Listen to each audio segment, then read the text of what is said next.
I should have gotten some kind of cool Star Wars theme song for us today. Welcome back to this special Saturday show with Luke Slytalker. Luke, how are you? I'm doing good. How about yourself? I'm doing well. It's good to see you again. I've Thank you. watching the work that you've been doing on your great YouTube channel, Luke Appreciate Slytalker that. and the Force. You know what? I'm sorry, I may have forgotten to include the link to your YouTube channel in the show notes, but I'll be sure to put it in there after we're done today. Maybe it's there. Of course, people are going to remember that last week Luke and I were talking about these releases that have been coming from a little-known hacker group called the Dark Overlord. And this is supposed to be the 9/11 papers. It's documentation from various law firms, lawsuits, litigation that's going on relative to 9/11, insurance companies, victims' families, owners of property, etc.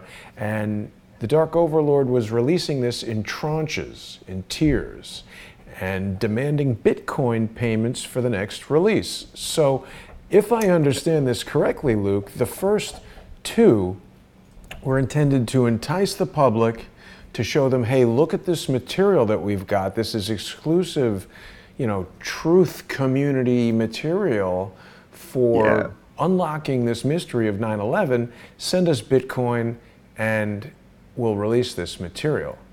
Now, you've found some pretty compelling things about what's been released so far. What's been going on with the Dark Overlord since we last spoke, Luke?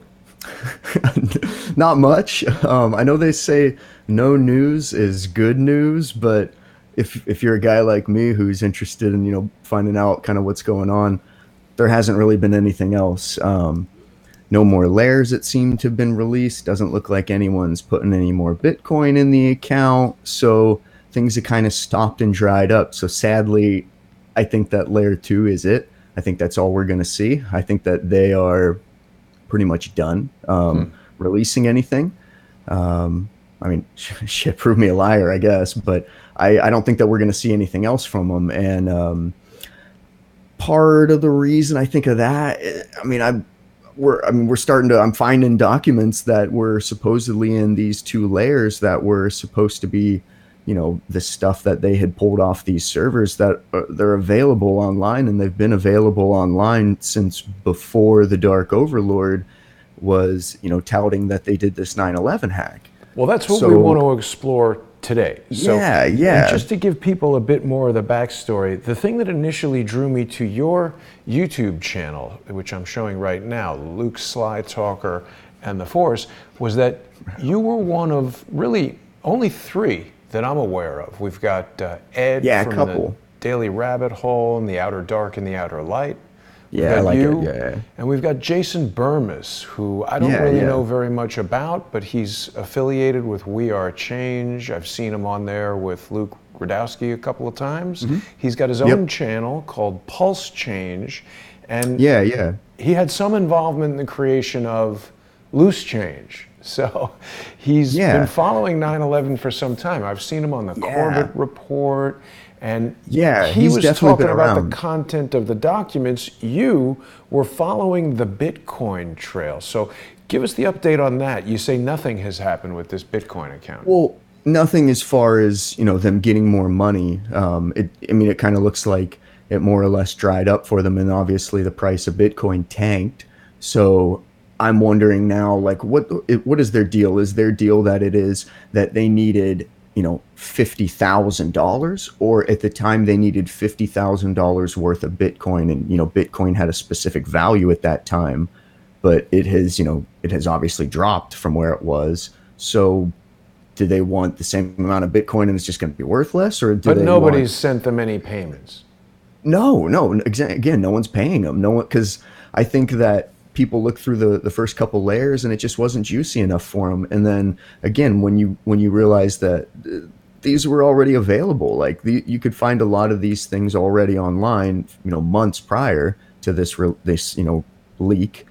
So I think that people kind of fell off because they're thinking that it was an opportunist fraud. Right. Yeah. So Luke, Duffy who's watching us on Periscope right now wants to know, do you know how much money they made? How many Bitcoin did they receive? It was something like, I thought four Bitcoins to their public account. So let me or can you pull up their account on Partico? Do you know which one that is? And if not, You can help I me mean, find it's it. on busy. Yeah, it's PAR. Partiko.app, right? Yeah, correct. And then, slash at the Dark Overlord. Well, let's talk about this for a second as well, because you see, there's a couple things that kind of raise my suspicion, and that was that they got kicked off of every platform except for steamit.com. Now, there is a lot of evidence that I've examined that causes me to think that steamit.com is a scam and is, at very least, a website that is home for scammers. So this is another campaign the Dark Overlord has engaged in, which is they're releasing Frankie Essex nude photos. This doesn't seem as helpful to society as unraveling the mystery of 9/11. It seems a little bit incongruent for one hacker group to have actual legitimate 9/11 information, but also be distracted by releasing nude photos of somebody. That's weird. Yeah, it's exactly. It just seems kind of weird that they go from doing one thing to, that seems very high level and seems very, very calculated and planned. And, it took a whole lot of effort and a lot of different people involved. Whoops. Hey, we lost you. What happened? All right, let's try to get Luke back. It doesn't seem as major, but hey, so we lost you there for a second, Luke. Yeah, I had a little issue real quick. Okay, no problem. Let me just get you back to full screen here. So the thing that I wanted to point out, Luke, is that obviously it's weird for these guys to oscillate between incredible international news and mundane releases of people's personal photographs of themselves that seem to have absolutely no value. But so it looks like they've had no activity here on Partico for 9 days. And the thing I wanted to get to was steamit.com has itself tanked, in part because Crowdsource the Truth has revealed that despite having a $440 million market capitalization, when I went and visited steamit.com's main office on Park Avenue in New York City, there was no office there. It was just a post office box. And this is a hallmark red flag for fraud. I also have received threatening phone calls from an individual who goes by Frank Bacon, who I believe is actually Tyrone Simpson, who's linked to a number of individuals who have spent the past 2 years spreading lies about me, trying to encourage people not to financially support Crowdsource the Truth, putting out fake stories about me on Steemit, on Twitter, on YouTube, on every platform they can. Able Danger.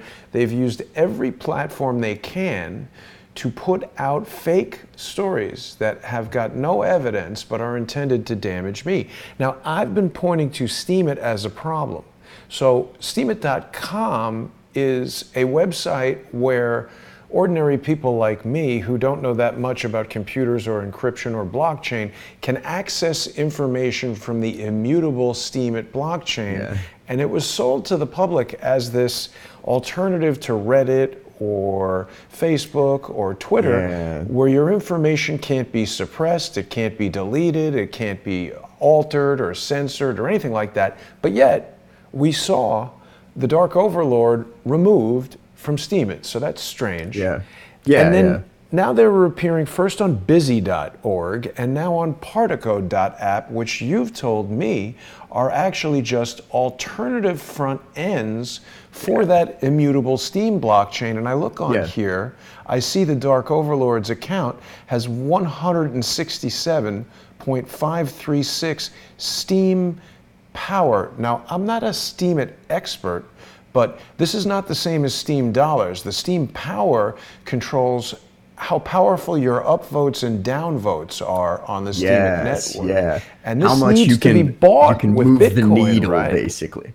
I believe so, But the idea is like you said, how influential you are. So the more Steem power you have, the more you can move the needle for other accounts, and maybe those accounts are accounts you also own or are in collaboration collusion with to, you know, keep basically just colluding to bring yourselves up, like you said. Build And the Ponzi scheme. Exactly, yeah. And then the Steemit is still around, obviously, but they charge you a fee if you want to create an account on there and use their front end. So I had signed up for an account quite a while ago, because you can sign up for a free one, but they tell you up front, they say, hey, look, it takes a while. We have some things that we have to do, verify this, that, or the other. Right. Or you can pay us and, you know, hey, and then you can have your account immediately. So I was like, I'm patient. Cool. I'll just wait. I'm still waiting. I'm still waiting. But like I said, I went to Partico, and Partico's the same thing. You can do Partico for free. There's no magic to it. I got an account in like less than a few hours at most. It was done. Right. So Charles Ortel has told us quite a bit about how fraudsters are in part able to achieve their frauds by constantly changing the name of the charity. We may recall that George Webb had done a lot of reports about how people who were sending contributions to Bernie Sanders thought they were using actblue.com, but one potential scam was to have an alternative URL that was actblues.com that looked the same. So what I'm getting at is here we've got an example of somebody saying, hey, all this reporting on Crowdsource the Truth and elsewhere that has revealed that Steemit is a manipulated scam is hurting our ability to steal money. Perhaps we should put a different front end on it and say, hey, here's this new thing called partiko.app, and perhaps that'll confuse some people. But the fact that the Dark Overlord has 167.536 steam power is an indication to me that the Dark Overlord has a large ability to manipulate upvoting and downvoting on Steemit and potentially earn a lot of money and prevent people from putting out information that would reveal that the Dark Overlord might be a criminal scam. Exactly. Not on this platform, at least. And that's really the only one that you can talk about him on, because if you try to talk about Dark Overlord stuff on Reddit, they ban it. They people don't see it. Even if you're calling it a hoax or something, Reddit will still basically say, no Dark Overlord content. So Dark Overlord basically uses that to their advantage, and they can say, okay, we don't have to worry about other platforms reporting on our possible hoax that we're maybe the perpetrators of. Well, but so does Reddit control that, or does Dark Overlord have some way of controlling that? I think it's a house of cards. I think it's basically they're relying on the confirmation bias of people to just assume that because Reddit is suppressing it, that it must be true now.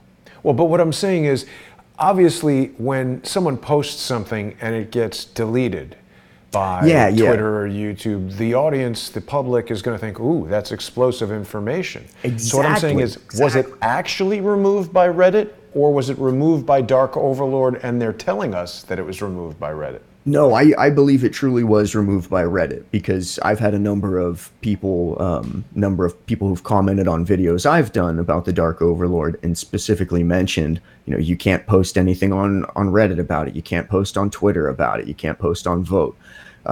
Truthfully, I haven't gone to look and see if the hashtag, is trending the Dark Overlord or Dark Overlord or 9/11 papers. There never was like a specific hashtag campaign that I noticed or I, thought about. So like I said, it never really took off. And I think that was one of the problems, that it didn't take off. So they're kind of abandoning it now. And that's, again, no one's donating to it, and no more layers are coming out. There's no more activity even on their Partico site. So it's certainly possible that the people that planned this document release, the people behind the Dark Overlord, look, by the very nature of the fact that they're coming right out and telling you these are stolen documents that we're releasing, maybe that's enough to get it banned from Reddit. So, there's obviously always a plan, whether you're talking about hacking and extorting people for 9/11 documents or shooting a music video for your band. There's always a plan.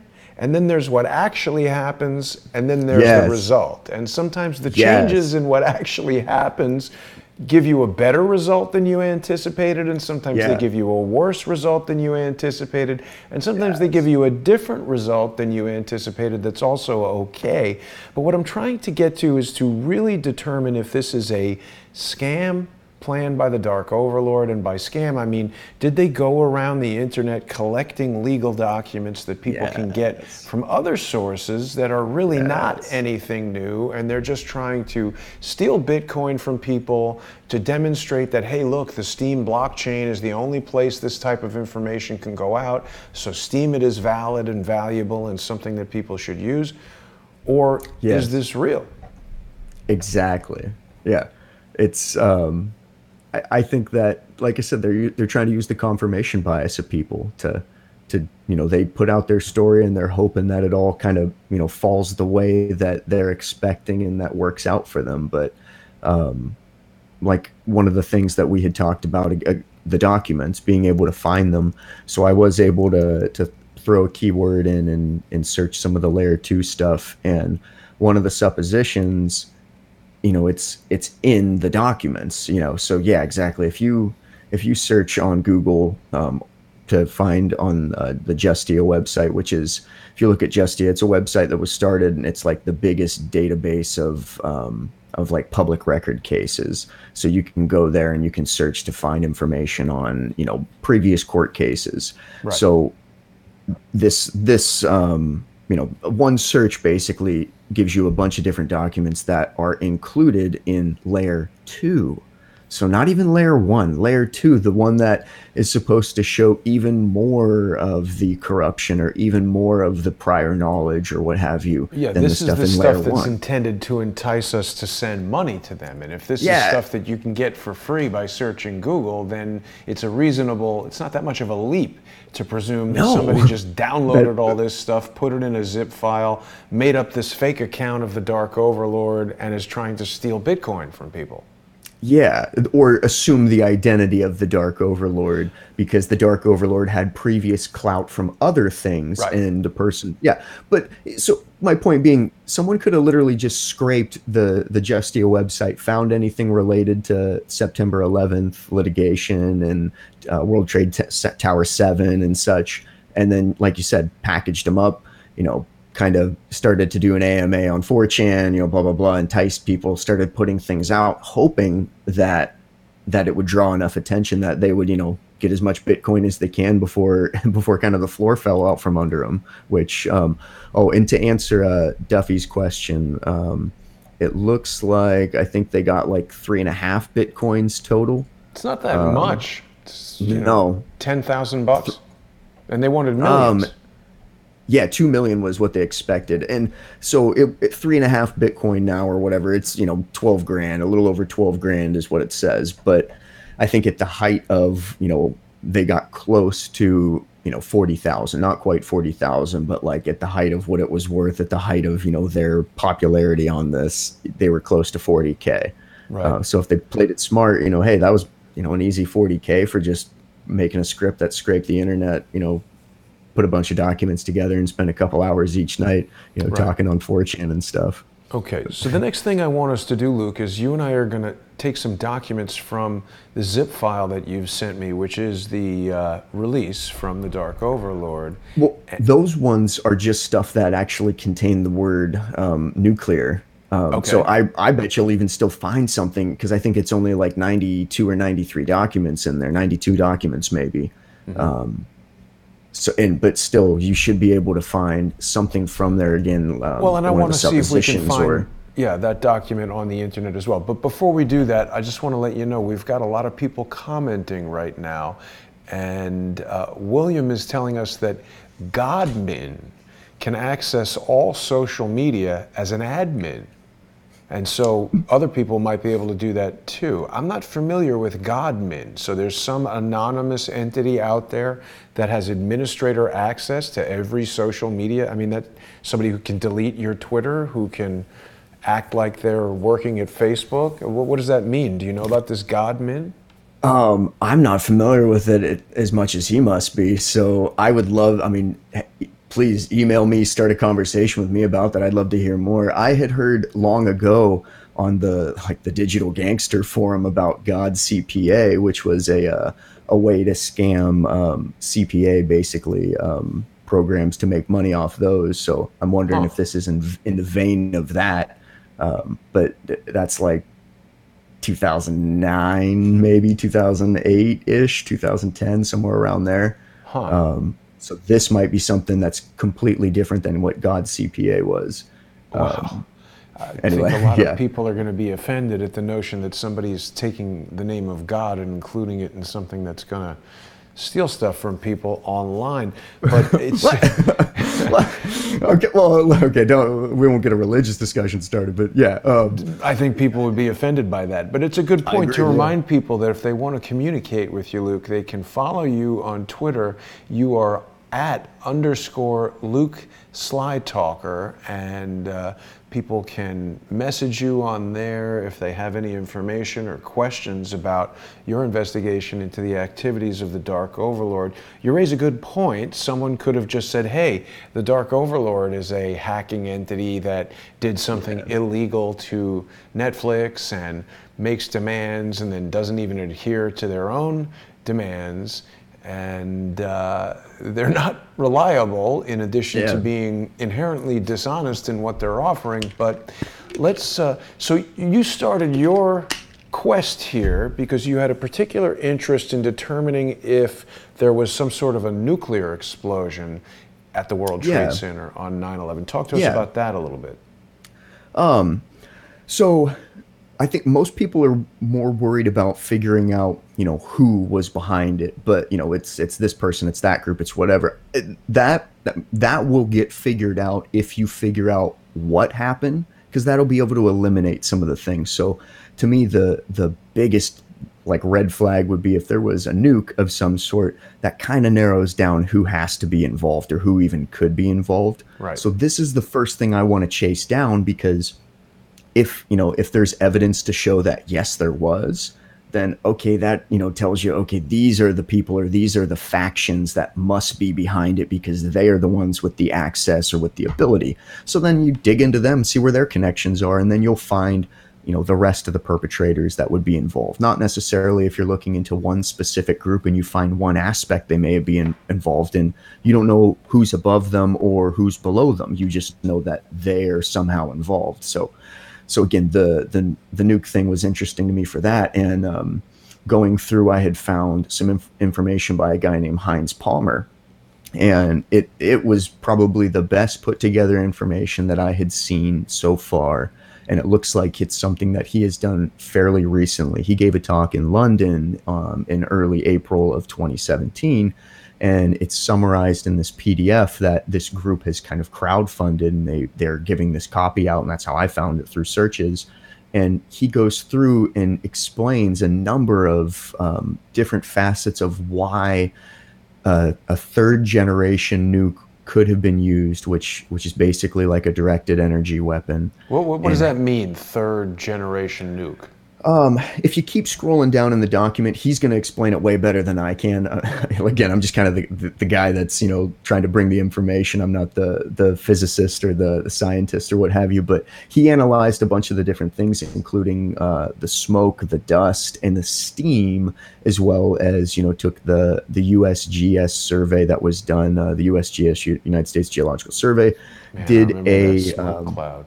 I remember that smoke cloud for days. It was black smoke just from... And people talked about how hot it was and how it burned them. And you actually see on camera when the smoke hits the cameras, the camera lens, the video does some funny things because there's radiation involved. And if you know what happens to film with radiation involved, you get certain streaking lines and very little film would be involved. But it's conceivable that radiation, could provide electromagnetic interference to a CCD or CMOS sensor in a camera. Yeah, so, and he even talks about that stuff in here as you go down. And, he has the links and things in here so you can watch the video, things that he's taken the pictures from, or the stills. You can go see the documents that he's referencing.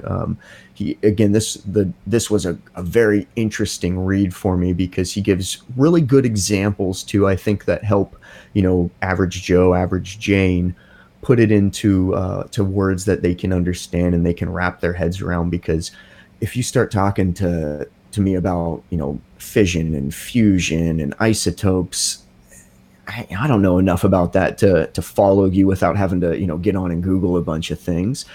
Where this, I can see he gives, again, like right here, he's given examples of, the clouds from different, or the smoke trails and such from different nuclear explosions that have been tested. And he's trying to show you that if you bury this charge a certain depth, then it directs the energy straight up, and it again, so interesting how he explains it. And then he also talks about, it can't be a first generation because blah, blah, blah. It can't be a second because this, that, and the other. So it probably needed to be a third generation. Wow. And again, cites the, the USGS stuff about some of the things that were found, the tritium, the uranium, the thorium. But the problem was they didn't analyze, this is the camera stuff, but they didn't analyze the isotopes. So they didn't find out how much radiation was there. They just found out that there was evidence that there could be some. And again, issues with cameras, the amount of different cancers and things. And granted, that could be linked to the asbestos in there, I'm sure, too. But or other materials burning, yeah. Exactly. But a lot of things together can say, hey, there might have been this possibility. That's all I'm saying. I'm not saying that there wasn't thermite or there wasn't other issues. Like, don't get me wrong, I think all of those things were involved. But I think this was somehow possibly involved as well. And again, Heinz Palmer did some very interesting research about how it could have worked out. And again, he tells all of the reasons why it couldn't, and with the different things that it can't work out with. And what got me on the nuke thing years ago was a guy named Dmitry Kalazov, who it references in this document, who he thought it was something more like, I think, a first or second generation nuclear bomb. And but he even admitted that there was problems with that because the amount of radiation it should have put out. So Heinz Palmer has figured out, or believes he's come to the conclusion of how it could be a nuke involved while limiting the radiation, and also while kind of filling the blast cavity. Because the further that you go down this, you will find that there was vitrification of rock, which happens in a nuclear blast. You'll find that the fissures and things, they quickly, put cement and stuff in there to seal it up, because they, some people would say they wanted to cover up evidence. Others say that they need to, shore up the ground so they can rebuild on it. But, Jonathan, who's watching us on YouTube, questions thorium. He says, wait, the strange thing they found in the water was tritium. Well, there was also thorium found. He's talking about the stuff that was found in the basement of Tower 6, I believe, and that was explained Tower 7, away. You mean? I think it was actually it was from the water that had washed through into Tower 6. It talks about it in the USGS report, the different sampling locations, because they took like 36 sampling locations, I believe.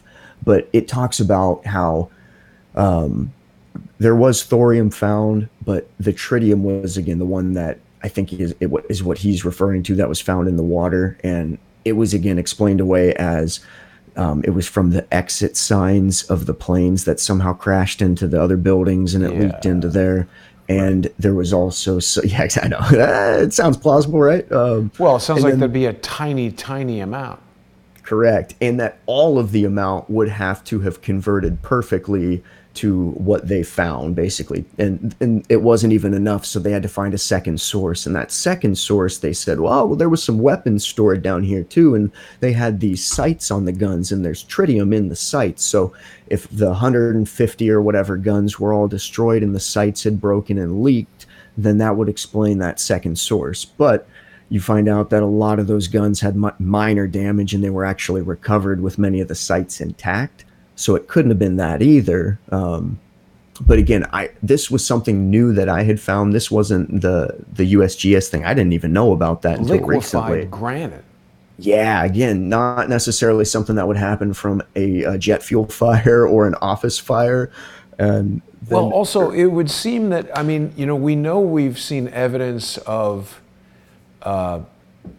seismic activity too. Thermite is what I'm talking about.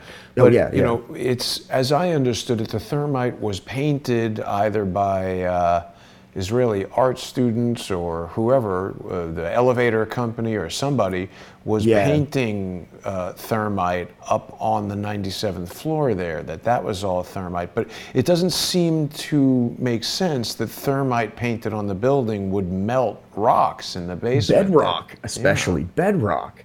So, and that's again why he leads, and you can see kind of here, he's talking about, well, you know, the charge has to be buried and it has to be buried at a certain depth because the blast and the steam need to go only so high. And if it's buried too low, then it'll actually lift the building off the foundation and could cause damage to the things around the sides of it. But if it's buried too low, then it's not going to take the building down properly. And the blast cavity might not be big enough to have the building fall into it.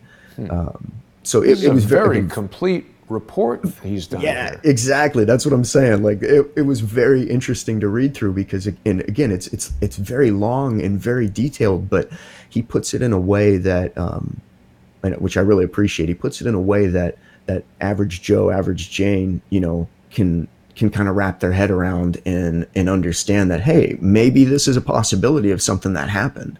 Right. Again, Heinz Palmer, someone that people should consider looking into, just with an open mind. I'm not saying that you got to believe this, but you know, open your mind up and look at it.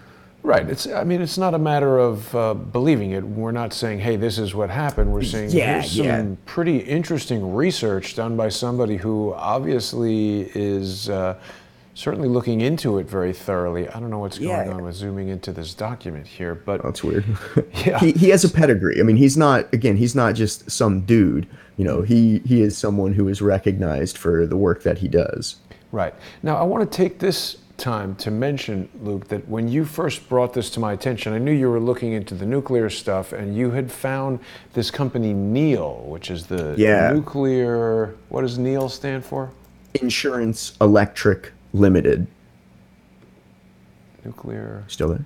Yeah, I'm just looking it up right here. Nuclear Electric Insurance Limited. So part of the reason you became pretty focused on looking for nuclear information in the documents was that you saw reference to this group and that they had specifically been, you know, paying out. Now, we don't know what the meaning of that is or what the significance of that is. Correct, but there are these legal documents that contain reference to this company, NEIL, an insurance company that deals only with nuclear energy and electricity companies that use nuclear reactors and things like that.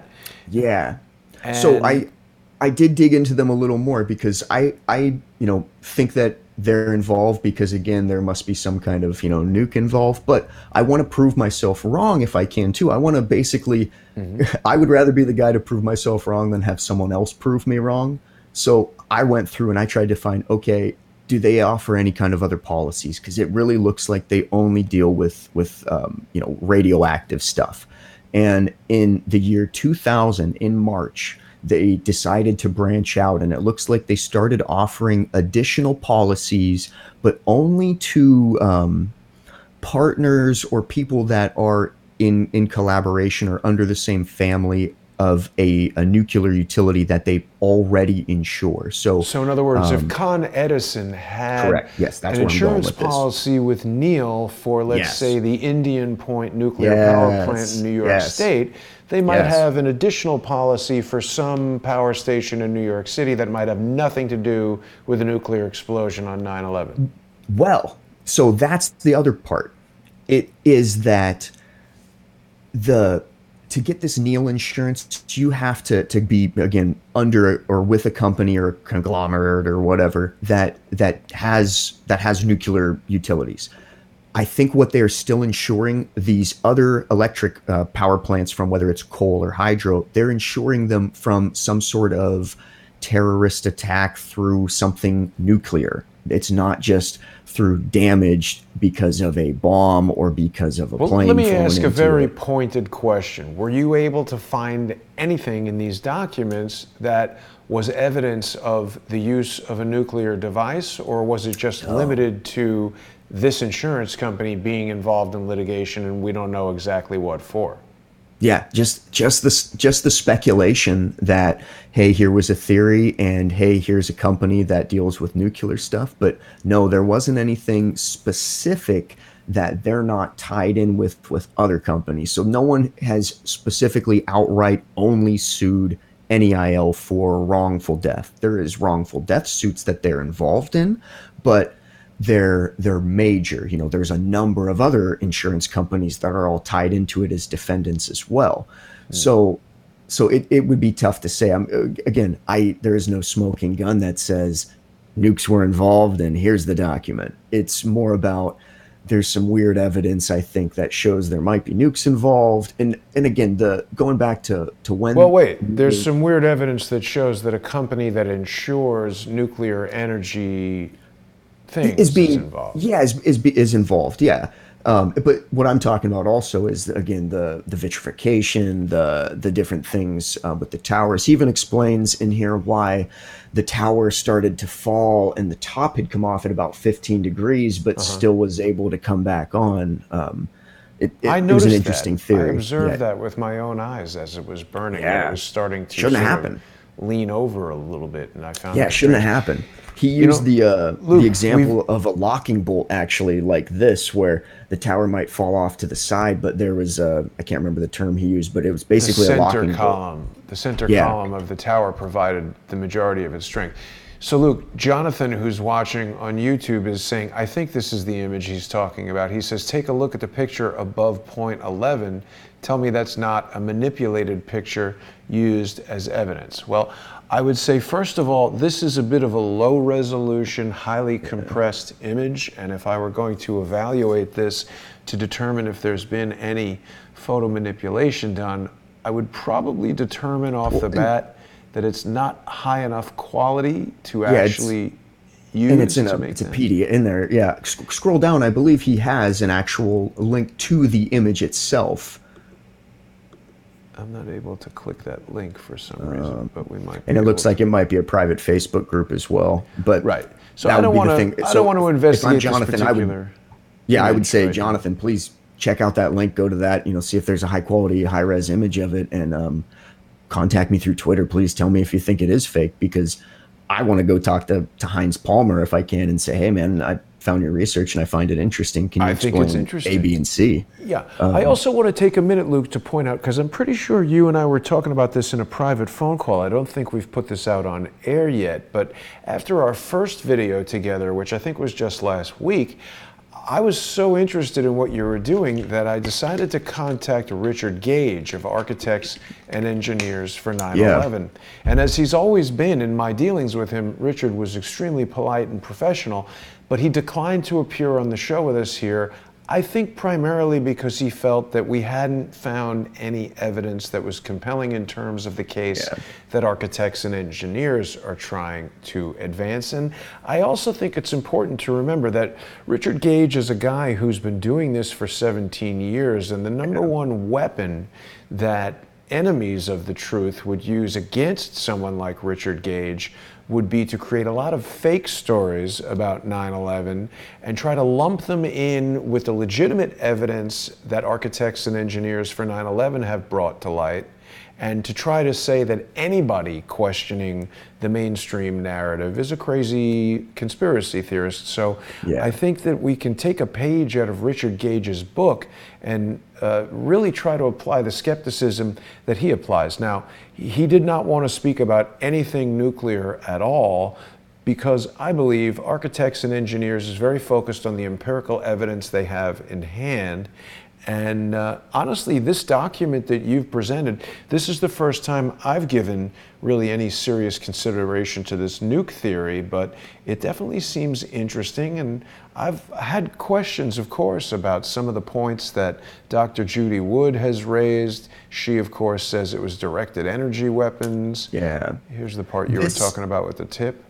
Yeah, Cylon or something, I think is what he calls it. But he talks about how it's this nuclear, like steam kind of, know, pin or what have you, and it works as a locking bolt, and that's why, again, and because of how the towers were built, how they were kind of built like these Faraday cages almost, why it worked. But he he also goes in further and discusses that WTC7 might actually have been I believe this is in his research, might have actually been the directed energy weapon itself, because of the antenna array on the top. The way that it was built, it didn't have any kind of diagonal cross bracing. Apparently, I didn't verify that, but to me that's really strange that you're going to build a building. You wouldn't even build a wall in a house, without like some kind of proper structure. I guess maybe a wall in a house, but still, like, you're not going to not use diagonal cross bracing, I would think. So he says they did not use that in Tower 7, apparently. Right. And we've got some of our commenters, Luke, asking how they can get in touch with you. Am I correct to remind them that the best way to do that is going to be a direct message on Twitter? Yeah, direct message on Twitter. You can, contact me. You can flame me. You can do whatever you want. It's open for you right now. I'm pretty good about replying. I'm on a weird schedule sometimes, so I might reply at weird hours, but I will reply. Right. Okay. So, all right, we've got that information. Richard Gage wants to not approach the nuclear question because obviously architects and engineers are very close to one of their primary goals. They've got a grand jury being impaneled here in New York, and I can understand that Richard Gage is very sensitive about what type of information architects and engineers becomes associated with. So Luke, I totally get that. Yeah, let's turn towards now some of the documents that came out of the release, and then let's see if we can find those same documents on Google. Is there one in particular that you want to look at? Let's see. I had just pulled something out. It was this nuclear mentions. I've got this folder here. Yeah. You might even just open any of those up, really, and then we're just going to find a line in one of those documents. Let me see if I can get that on my screen a little better. So we've got Blackwell, Sanders, Pepper, Martin is the first one that I've opened. That one looks like a memo. That might not have... I'm looking for a case number in there. Right. So one of them in there should have a deposition number, a supposition. It should have something in there. Right. And I would say stay away from, obviously, the PowerPoints. Those aren't going to have it, probably. Either the doc files, I think, are your best bet. And then now, another thing for people to consider when looking at this material, if someone did legitimately hack a law office and gain access to civil cases having to do with insurance companies, that doesn't necessarily mean that there's any important evidence in there. Someone could sue the Port Authority, the World Trade Center, the government of Saudi Arabia for whatever they want. You can bring a case. Doesn't mean they know anything about what's going on there. It doesn't mean it wasn't dismissed immediately either. Right. Exactly. It was kind of weird when I had found a few of the things and I went, oh, wait a minute, and then searched more and then had found more references to these things that look very familiar to the documents I know I've already looked through. And then when I tried to match up a couple of the numbers from within one to the ones on Google, a couple of them matched right off the bat. So it was, okay, I don't really need to look at this any further. I feel like a lot of these are going to be, once I really sit down and dig into it, I'm going to find exactly what I think I'm going to find. So then again, I went back to this nuke angle because whether the documents are, or whether the Dark Overlord is real or not, it seems like the documents in there were, because again, they were already things that are released. Right. So I'm not doubting if the documents are real. I'm just doubting the person who released them and the context they released them, because going further, so when there was the guy who had analyzed the first layer to see if they were real or not, and he said, yeah, it looks like they are. Looks like the stuff seems real, blah, blah, blah. But he said there was weird things in there. Well, like now what? I'm starting to go, oh, these weird things do point to this being garbage. Like, okay, this makes a little more sense. Out of context with the confirmation bias of, wow, he even tried to trick us by putting this desktop INI file in there that he probably changed. Like, no, he probably left his desktop INI file in there because he doesn't know what he's doing. But before we get too granular on the technical computers stuff, I mean, obviously any kind of deception would necessarily involve convincing people that the documents were real. So Yeah, we're not saying that the documents are forged. We're just saying that they could have been collected from public postings or other maybe not such amazing sources, and it doesn't really seem like they're leading us to anything important. Exactly. Yeah. There was nothing in there that you wouldn't have found on your own already if you were someone who was really digging into this. And so it's more like, hey, we got had. This guy wasn't really the Dark Overlord hacker that he claimed to be. Or even if he was, he's just put together a scam whereby they've collected documents from sources that... See, the problem that I had from the beginning is there needs to be a certain amount of trust. If you totally did not trust Julian Assange or WikiLeaks, and again, we don't know this guy personally, so saying I do or don't trust him is different than the type of trust you'd place in a friend, a spouse, a business associate, but his intention has to be trusted, their modus operandi has to be trusted, and WikiLeaks has set it up in such a way that they're saying, hey, we're journalists, we're opposed to corruption, we're opposed to wars based on lies, so we're going to release information that is going to expose the lies of those that are creating these wars around the world, killing journalists in Afghanistan or Iraq and saying they were terrorists, targeting whistleblowers and throwing them in jail, that type of thing. And people can understand why someone would do that. That's a virtuous thing to do. We don't want to live in a world controlled by criminals. And WikiLeaks releases that stuff at their own peril and says, hey, if you like what we're doing, sponsor WikiLeaks, buy a t-shirt, do whatever you can do. To contrast that, the Dark Overlord comes right out and basically says, we're thieves. We've stolen these documents, and now give us more money. We're going to extort the people who we've stolen them from for millions of dollars to prevent us from releasing them. So right away, they're coming out of the gate and they're telling you we're dishonest guys who are willing to do crimes to earn money, and not for the right reasons, but for selfish reasons. So right away, they've set it up in such a way that really it shouldn't be trusted. It should be looked at with the highest degree of skepticism. They're not even Robin Hood. Like, I could get it if you're Robin Hood, rob they're from just straight the rich, give to the poor. Yeah, they're just straight Robin. There's no other part to it. They're just straight up saying like, hey, we stole from you, we're extorting you, it didn't work. Okay, let's try to at least squeeze what we can out of the public. And they got 30-something thousand grand or whatever, 30 grand out of the public. But that's pretty much where it's going to stop. Yeah.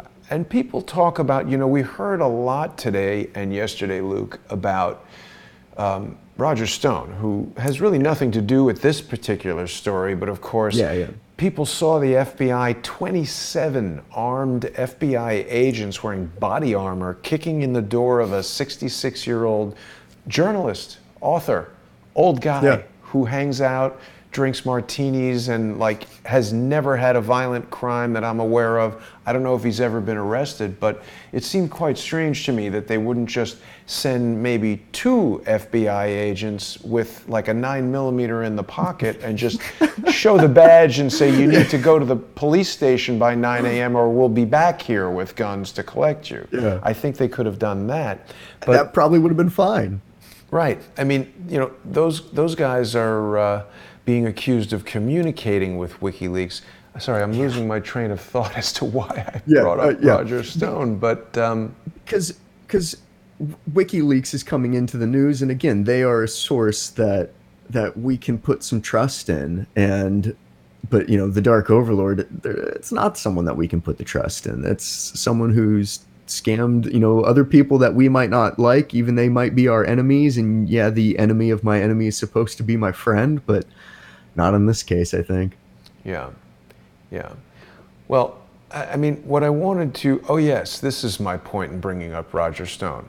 I immediately noticed that we had a CNN crew embedded. Well, I didn't know it was CNN, but my first thought was, hey, did some neighbor see a commotion at Roger Stone's house and go record it with their cell phone and then sell it to CNN? Is that why it says CNN exclusive? But then I noticed a manual mechanical zoom and a manual focus that you would only have on an expensive TV camera lens. Did you hear what the way CNN worded it was, we had a camera there. Or Yeah, we had they a camera. said that They didn't say that they had a reporter. They didn't say they had a person on the scene. They said they had a camera there. Yeah.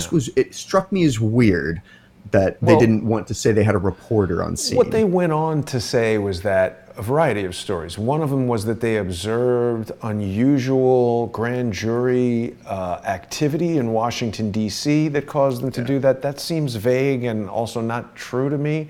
Other Yeah. person said it was reporters' instincts. That's possible. Roger Stone had made comments about how he thought he would be indicted.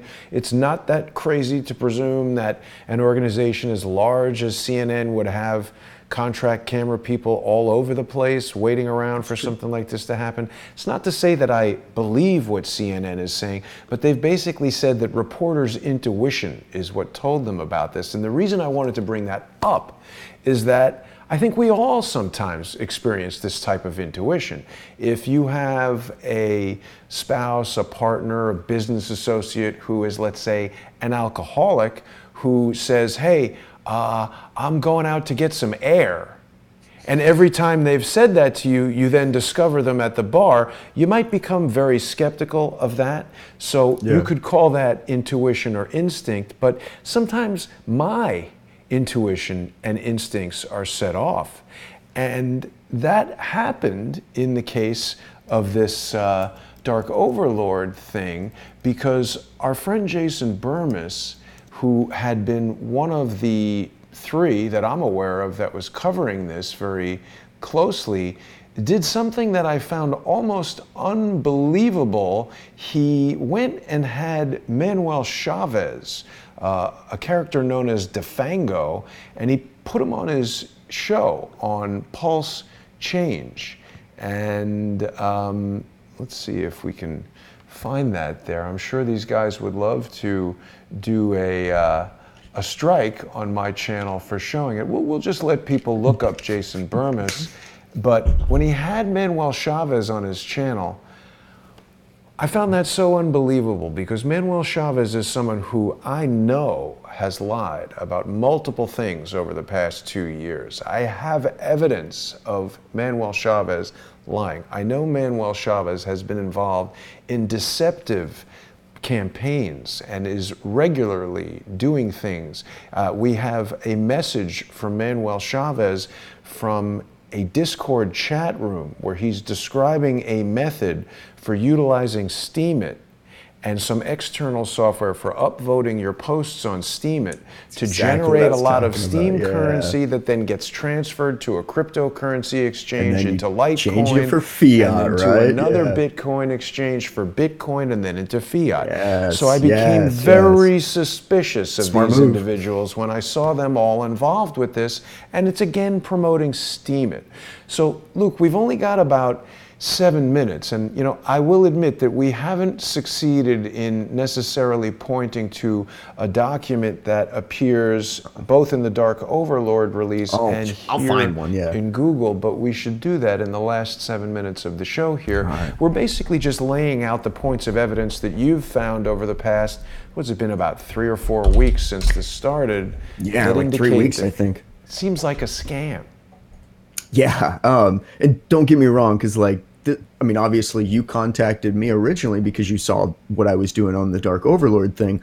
I would love this to be, real and to keep going and have them keep releasing layers, because it gives me things to talk about and it keeps my interest. But, coming from the guy who wants it to be real probably more than anyone else, I think that, this is all that we get. I think that layer 2 is it. I think that it was a big hoax, and it was something that was just perpetrated by a person who kind of crawled or a group of people maybe who crawled the internet, got a bunch of things, and then because for one person to do this would have been tough, I think. But again, I'm not suggesting, as has been misinterpreted in the past, that Manuel Chavez is any kind of mastermind. I do not think that. I think he is a lackey who is a cog in a machine of criminals who are engaging in criminal activity, whether it's stalking me by coming to this apartment building on a live stream and showing the address of the building,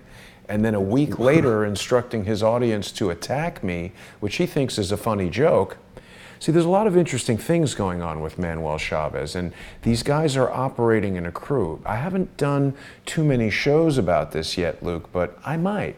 People know that I'm being sued by Robert David Steele, an individual who has appeared on Manuel Chavez's YouTube channel several times, who, they had a fight on YouTube to show that their relationship was broken, but those two guys have been connected in the past. Same with Tyrone Simpson, the guy who contacted me about getting involved in Steam It, and then when I refused, contacted me to threaten me that him and a bunch of guys he knows are going to F up my life. Manuel Chavez has been to Red Robin with this guy. He's smoked marijuana and avoided the police with this guy. He's admitted to that. I have them in their own words in a recording saying that. And I have spent the last 2 years revealing what I believe are crimes these guys are involved in. I'm talking about Robert David Steele, Tyrone Simpson, Manuel Chavez, Dean Fougere, Steve Outtrim, David Swigert. All these guys have been harassing me, I believe, to prevent me from reporting on charity fraud scams and money laundering scams and cryptocurrency Ponzi schemes and the various antics that they are all involved in. And that's not the complete list. There are others involved. So when people look at Crowdsource the Truth and say, oh, Jason, we're all truth community, we're all truthers, we need to work together, I have to say, that's not necessarily true. We need to be very skeptical of every piece of information that comes this way, because just saying, oh, this person, is the Dark Overlord a 9/11 truther, or is the Dark Overlord trying to lure people who are interested in the truth and then lie to them and scam them for money? That seems to be what's happening. All right, I found a document, Simpson by the way. is Frank Bacon. You found a document? Yeah, let me share my screen real quick. Or should I share my screen, or do you just want me to give you the... Just send me the link if you could on Twitter or whatever. Let's see here. I was going to say, because I don't think I actually have... I don't know if I sent you this one. Let me just share the screen real quick. Okay, no problem. Let's do that. Get that going. So we're going to wrap it up in just a few minutes here, but this is important because, okay, you got it there? That's the document? Cool. So this is from Court Listener, and blah, blah, blah, I'll go all the way up here. So this is the document here. This is the document itself from Layer 2. Uh-huh. So here's your table of contents. What's the name of that document in Layer 2? Like, you sent that to me?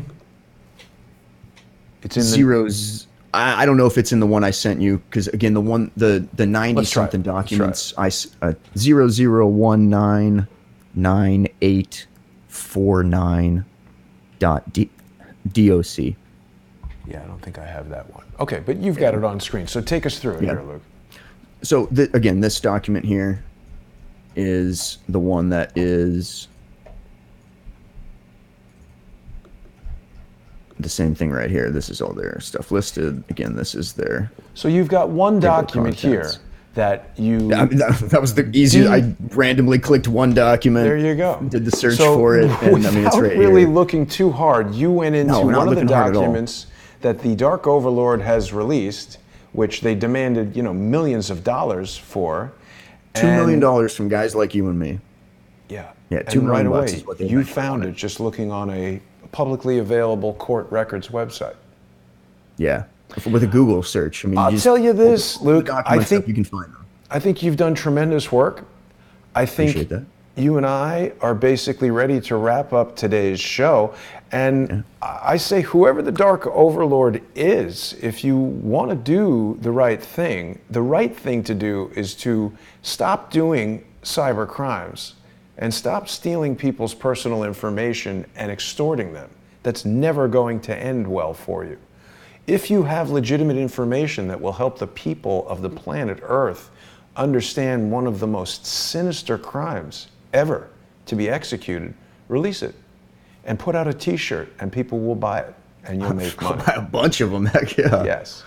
And Jason Burmis and Manuel Chavez, if you know anything about the group that is intending to fool the people who they're trying to get this money from, the both of you need to be ashamed of yourselves. Luke, I want to thank you for joining me today. And we'll have you back whenever you like if you find any more information. Right on. I appreciate that. Thank you again. Have a very pleasant Saturday. I'll see everybody tomorrow for Sunday with Charles. Thanks for watching.